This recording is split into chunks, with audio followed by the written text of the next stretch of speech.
Muito grato a Vossa Excelência, senador Paulo Paim, pela distinção que me confere tantas vezes no curso da minha atividade parlamentar aqui. Vossa Excelência, toda vez, me sensibiliza com as suas palavras. Muito grato. Mas, senhor presidente, senhoras e senhores senadores, senhores ouvintes da Rádio Senado, senhores telespectadores da TV Senado, senhores e senhoras que nos prestigiam nesse instante, nesse plenário. Boa parte das pessoas já passou por essa experiência. Ao percorrer um longo caminho em estrada de terra, sem sinalização, se deparou com uma encruzilhada. A decisão de tomar o rumo da direita ou da esquerda, neste caso, ocorre muitas vezes por intuição. Sempre um dos caminhos será o certo. É o que vai te levar em segurança para o seu destino final. Na outra estrada, você encontrará buracos pelo caminho. O trajeto será mais longo e sinuoso e não chegará ao local desejado. O cidadão está agora diante dessa encruzilhada. Em pouco menos de 3 semanas, o brasileiro vai tomar a decisão de qual o caminho a tomar. O da renovação e das novas perspectivas ou o da continuidade com a promessa de uma falsa mudança. Considero, senhores senadores, que a disputa nesse segundo turno será acirrada, o que não dá para a senhora presidente Dilma ficar confortável com os 8 pontos percentuais de diferença entre ela e o senador Aécio.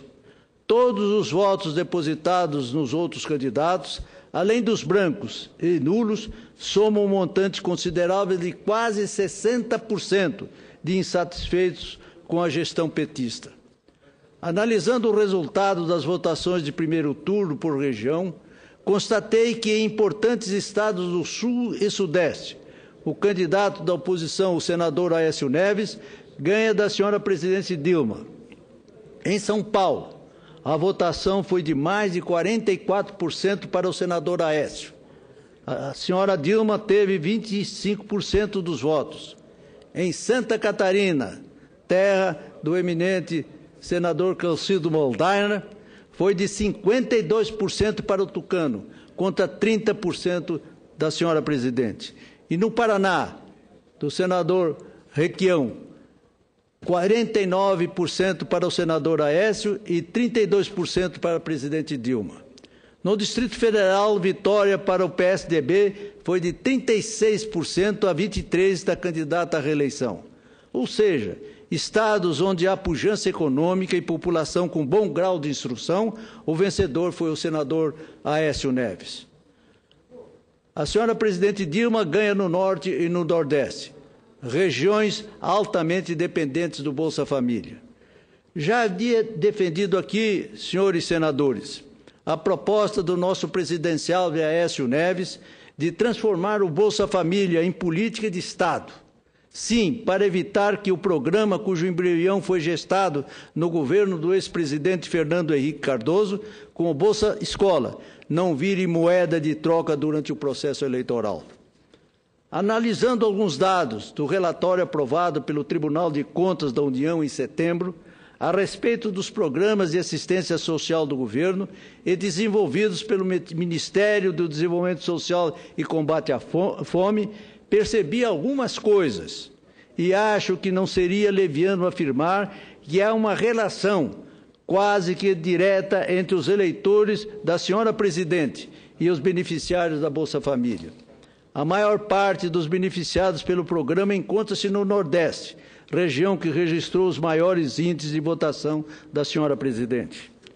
O Maranhão, por exemplo, onde a senhora presidente recebeu 69% dos votos válidos, tem 50,34% de sua população dependente do programa. Também altamente dependente do Bolsa Família, o Piauí. Lá são beneficiários 48,24% dos piauenses. A senhora presidente recebeu o voto de 70% da população do Estado. Alagoas, Ceará, Paraíba e Sergipe também têm entre 45% e 41% de suas populações atreladas ao Bolsa Família. Nesses estados, a senhora presidente atingiu índices de votação superiores a 50%. Constata-se, portanto, senhores senadores, que as regiões do Nordeste e do Norte lideram o ranking das que possuem mais beneficiários do programa Bolsa Família, em relação à sua população, respectivamente 42,6% e 36,3%. Dos mais de 55 milhões de habitantes da região Norte e Nordeste, 23 milhões recebem o benefício, enquanto que na região Sul, dos 28 milhões de habitantes, apenas 3 milhões e meio recebem o benefício, ou seja, 12,2%. Com exceção do Acre e do Pará, os estados do Nordeste estão entre os 10 maiores beneficiários do programa Bolsa Família, em relação à sua população. Ao analisarmos o número das eleições, no Acre, a senhora presidente teve apenas 28% dos votos. Claro, sabemos que a terra da senhora Marina Silva, que recebeu 41% dos votos, mas o senador Aécio também foi o mais votado, que é a senhora presidente naquele estado, com um índice de quase 30%.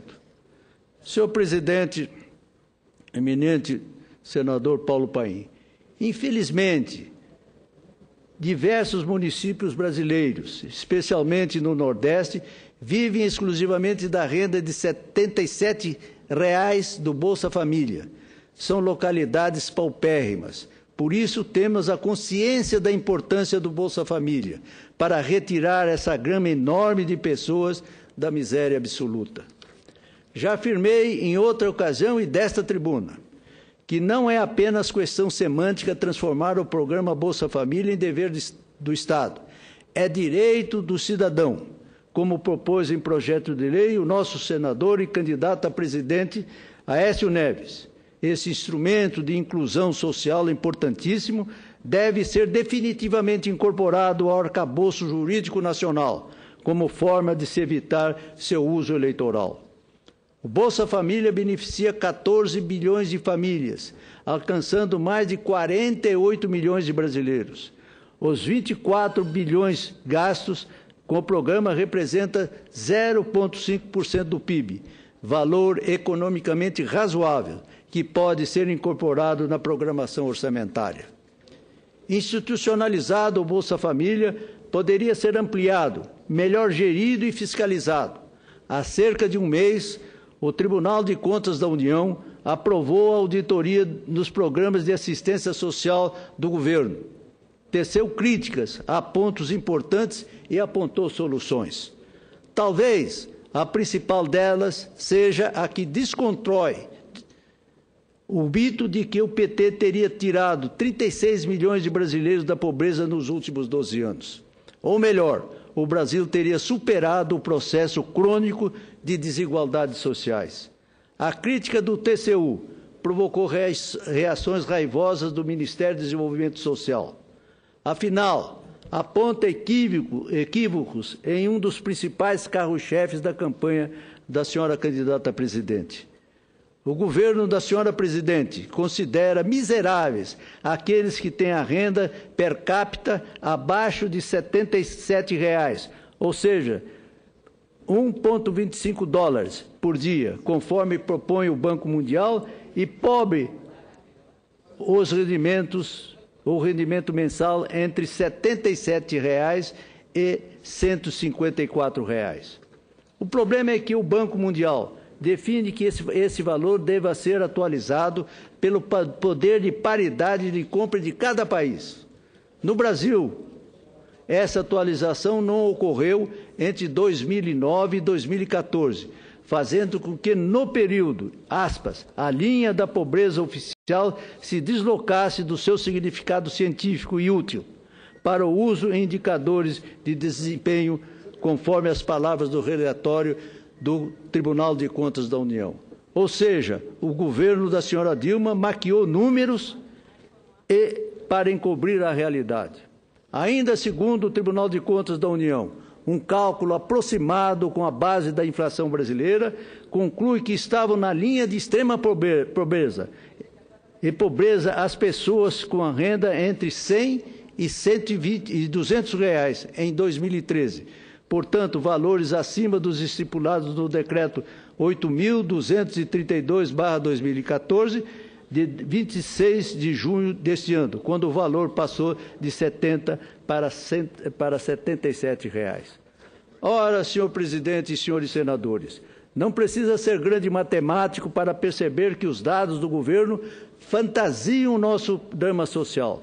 Por isso, muitos dizem que adorariam morar na propaganda do PT.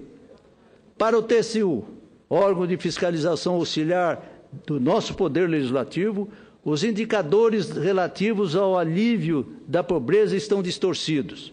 Pior, representa o risco de o governo estar considerando que um número maior do que o real de pessoas teria superado a pobreza. Não é fácil desconstruir um mito, principalmente quando trata de uma das principais bandeiras do governo.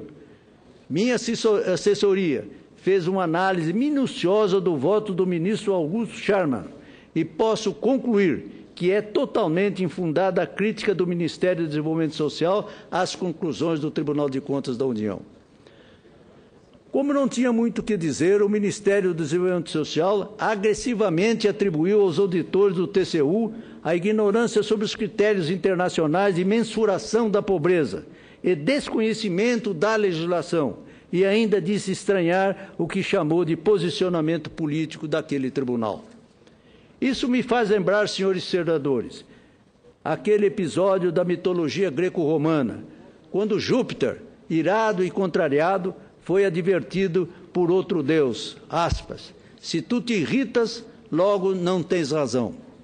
A crítica foi prontamente rebatida pelo presidente do tribunal, Augusto Nardes, que afirmou em nota na ocasião que não houve qualquer equívoco, ignorância ou preconceito com a análise produzida pelo TCU e registrou o inconformismo e repúdio às difamações por parte do governo. O fato é que quando não se tem razão, a saída é o grito. E o governo está esperneando. No entanto, contra os números concretos não adianta fazer birra. Outro dado interessante, excelências, ressaltado no relatório do TCU, diz respeito ao benefício da prestação continuada, ou seja, o BPC, que paga um salário mínimo às pessoas com deficiência e ao idoso com 65 anos, ou mais, que comprove não possuir meios de prover sua manutenção diretamente ou por meio de sua família. Não atendidas nesse programa aproximadamente 4 milhões de pessoas, aliás, são atendidas nesse programa aproximadamente 4 milhões de pessoas. O gasto anual é de torno de 44 bilhões de reais. Juntos, o Bolsa Família e o benefício de prestação continuada consomem 1,5% do PIB.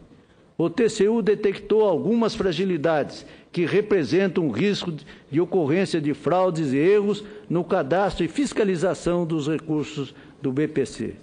Destaco ainda, da análise do tribunal, um fato muito importante, senhora senadora Ana Amélia. Além da estimativa superestimada da superação da pobreza, como já comentei, esse governo deixa a desejar numa ação fundamental, o estímulo, a porta de saída do Bolsa Família. Ou seja, apesar de ser uma ação de longo prazo, é necessário garantir meios para que os adultos dessas famílias tenham capacitação profissional e emprego. Dessa forma, com renda própria, poderiam sair do programa. A senadora Ana Amélia desejaria uma parte? Eu queria... Eu faço com o maior prazer. O prazer é meu, senador Rubem Figueiredo, pela abordagem desse tema tão relevante para o país.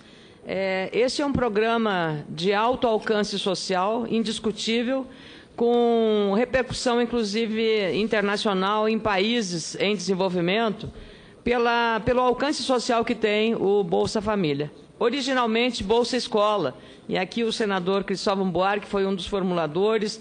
Outros partidos iniciaram o programa com o comprometimento da família e a participação do desempenho do aluno beneficiado com o Bolsa Escola. Hoje não há esta contrapartida. E esse é um programa que está hoje, lamentavelmente, pela relevância que tem, sendo usado politicamente, o que não deveria ocorrer, porque é um programa de Estado.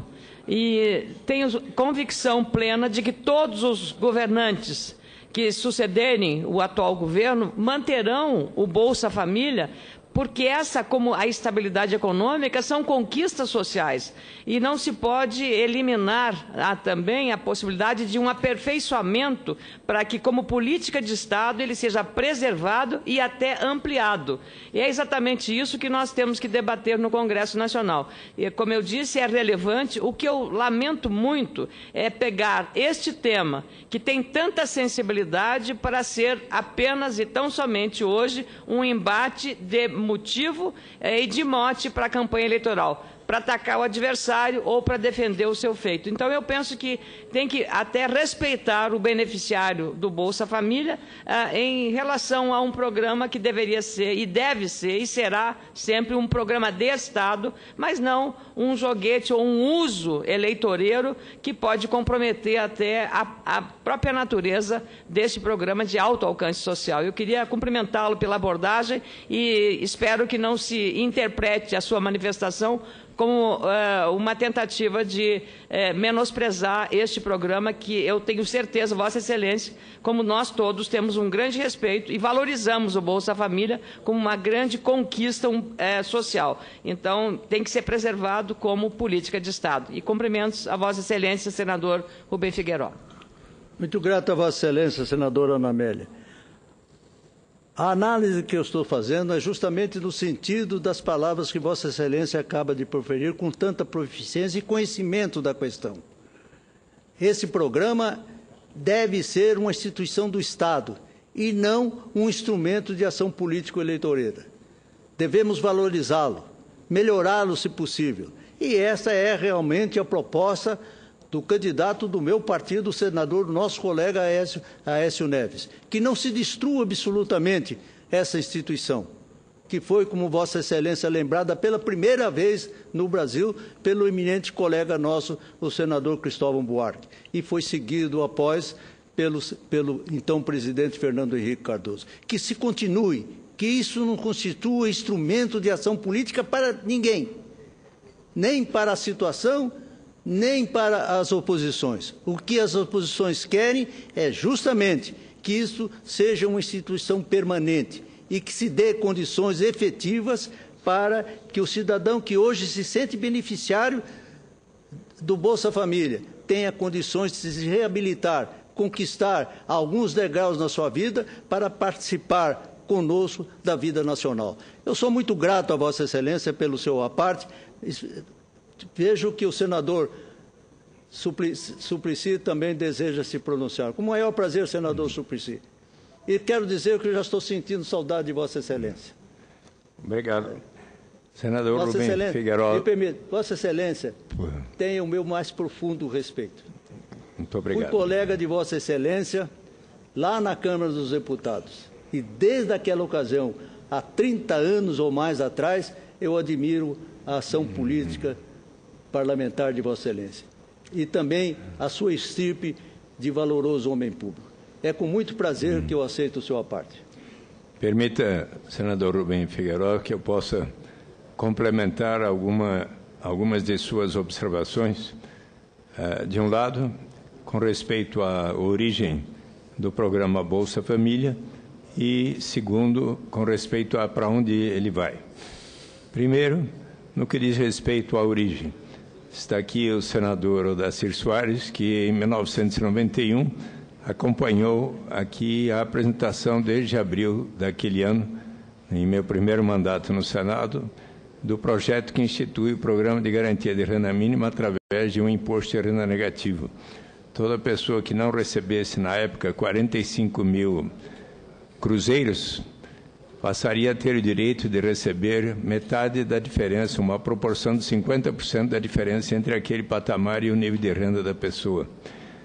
Agosto de 91, num simpósio dentre 50 economistas, aproximadamente simpatizantes do PT, quando eu expus a proposta, José Márcio Camargo, da PUC do Rio de Janeiro, ponderou que seria bom começar a garantia de uma renda mínima relacionando as oportunidades de educação e escreveu o artigo nesta direção. Em 93, ele escreveu um segundo artigo na Folha de São Paulo.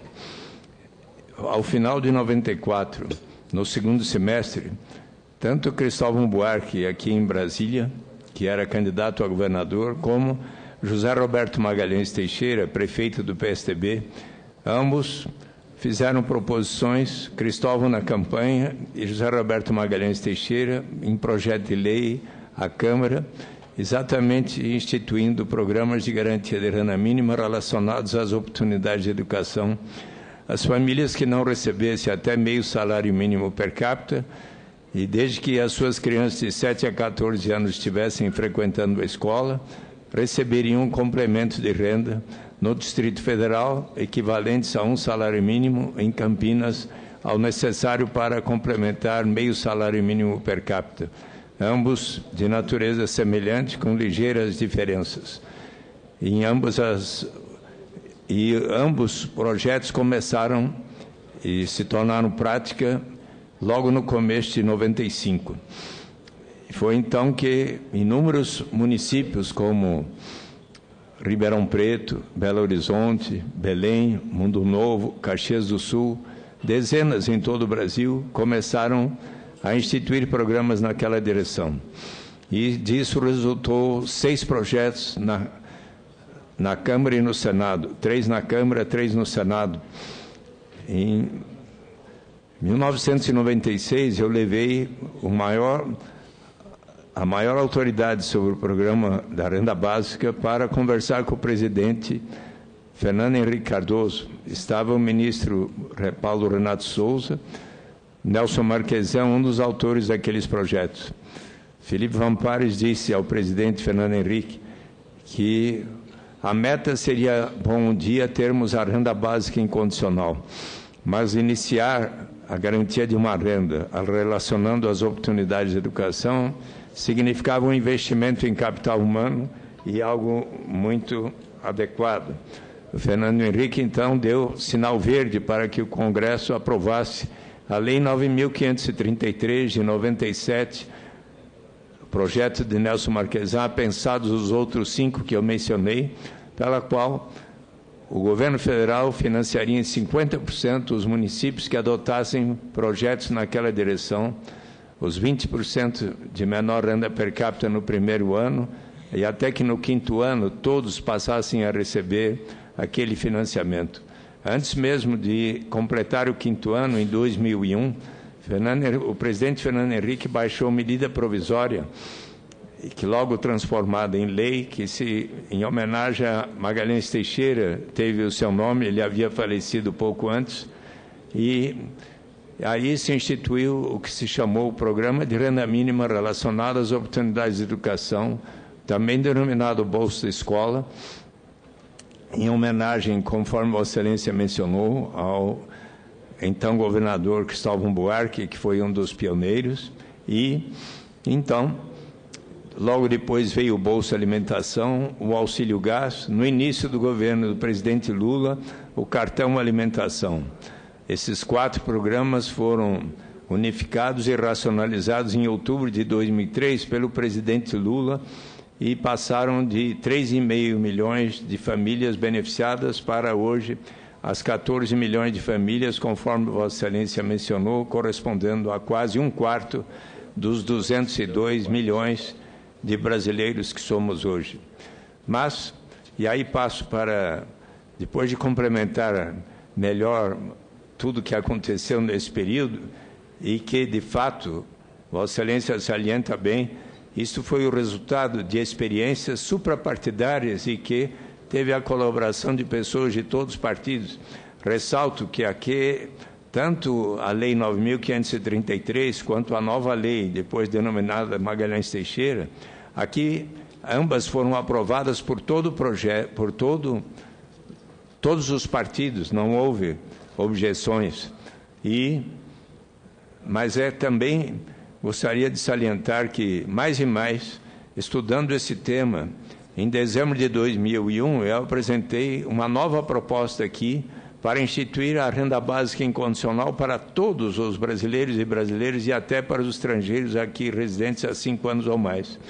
E graças ao relator Francelino Pereira, que disse: Eduardo, é uma boa ideia, mas que tal você aceitar um parágrafo que diga que será instituído por etapas a critério do Poder Executivo, iniciando-se pelos mais necessitados, como faz o Bolsa Família, até que um dia se torne um direito inalienável de todos, universal. E eu aceitei, e graças àquela proposição de instituir gradualmente, para compatibilizar com a lei de responsabilidade fiscal, pela qual, para cada despesa, precisa ter a receita correspondente, o Senado aprovou por todos os partidos em dezembro de 2002, em dezembro de 2003, a Câmara por todos os partidos, e o ministro Antônio Palocci, então, esclareceu ao presidente Lula como é para instituir gradualmente, é factível, pode sancionar. O presidente Lula sancionou em 8 de janeiro de 2004. Vossa Excelência, como os 81 senadores, assinaram a carta que encaminhamos à presidenta Dilma Rousseff para que ela venha a instituir um grupo de trabalho para estudar quais as etapas de transição do programa Bolsa Família para o dia que instituirmos a renda básica incondicional. A experiência que existe no mundo, no Alasca, fez com que o pagamento dê um dividendo igual aos primeiros 300 mil habitantes e hoje 700 mil habitantes em 32 anos, fez do Alasca passar, em 1980, do mais desigual estado norte-americano para hoje o mais igualitário dos 50 estados norte-americanos. Diversos livros têm sido publicados dizendo que a experiência do Alasca poderá ser utilizada, e ali é um bom exemplo para todos os países, inclusive o nosso, que é o primeiro país cujo Congresso Nacional aprovou lei nesta direção. Assim, prezado senador Rubens Figueiredo, com todo o respeito, eu queria aqui observar, eu tenho a convicção de que qualquer que sejam os próximos presidentes, nós veremos um dia, e eu acredito que em breve, quem sabe em 2017, o ano que o Papa Francisco visitará novamente o Brasil, instituir esta renda básica incondicional que, na minha avaliação, terá até vantagens em relação ao programa Bolsa Família.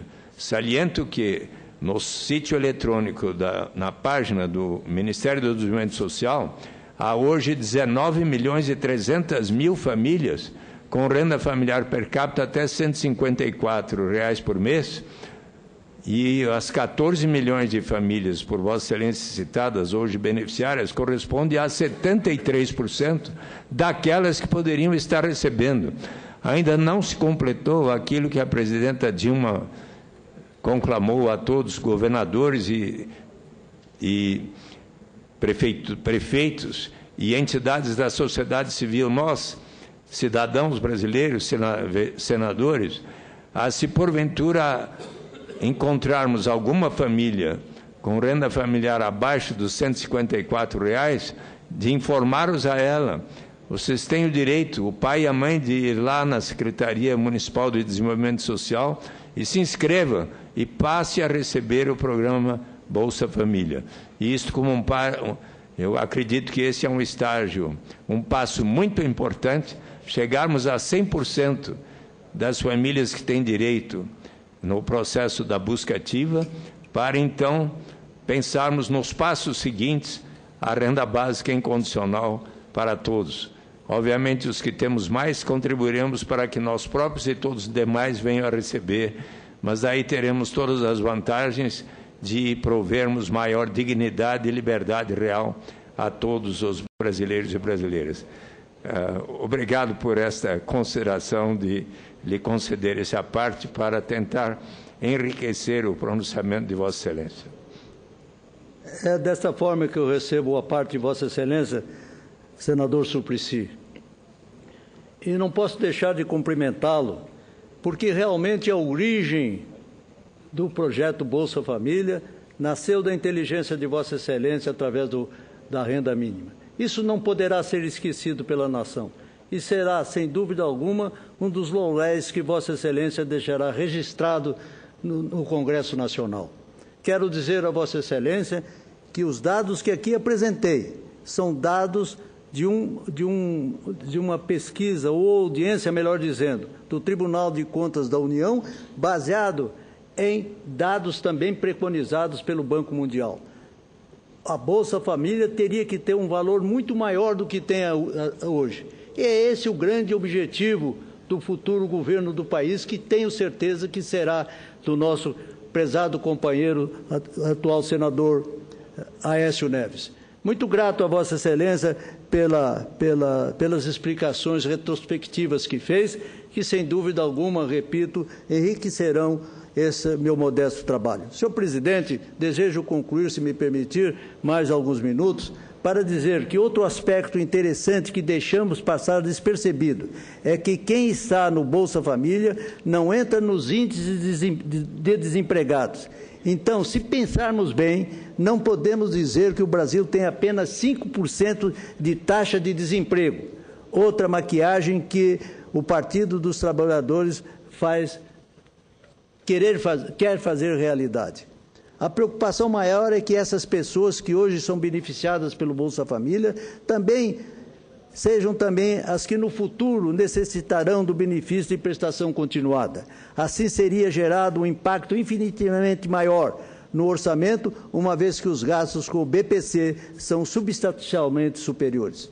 Sem contar no grave problema social de nosso país virar uma nação com mais de 50 milhões de pessoas, ou seja, 1/4% da população completamente dependente do Estado, pagos com pesados impostos cobrados dos contribuintes brasileiros todos os dias. Reconheço, senhor presidente, senhores e senhoras senadores, a necessidade de o Brasil não virar as costas para os seus pobres. Mas, como diz o velho ditado, é preciso dar a vara e ensinar a pescar e não chegar apenas com o peixe. A política populista tem entregado o peixe há 12 anos. Esse período já é um longo prazo. Com certeza, os beneficiários do Bolsa Família querem ter o direito de ter uma vida mais digna, de consumir, de ter sua TV e outros bens de consumo, de sair da faixa de pobreza e também integrar a classe C. Isso é difícil, mas não é impossível. Com a vontade política e pessoas competentes, é possível detectar o potencial econômico dessas regiões paupérrimas, que dependem quase que exclusivamente do Bolsa Família, estimular a chegada de empresas e criação de cooperativas. É difícil, é demorado, por isso precisamos de gestores com a consciência de estadista, que acima do seu projeto de governo, de querer fazer de seu nome uma marca, que pense no Brasil como nação.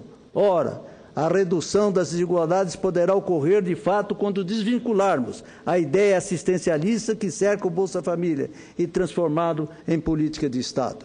Queremos que os programas de transferência de renda não se perpetuem, sejam apenas uma fase histórica a ser superada com o pleno desenvolvimento e o crescimento econômico do nosso país. Isso pode ocorrer com a melhoria da qualidade da educação, da assistência à saúde, da garantia de segurança pública, da oferta de emprego. Esse é o país que desejamos, um país que passe por um amplo, profundo processo de superação de diferenças e injustiças sociais.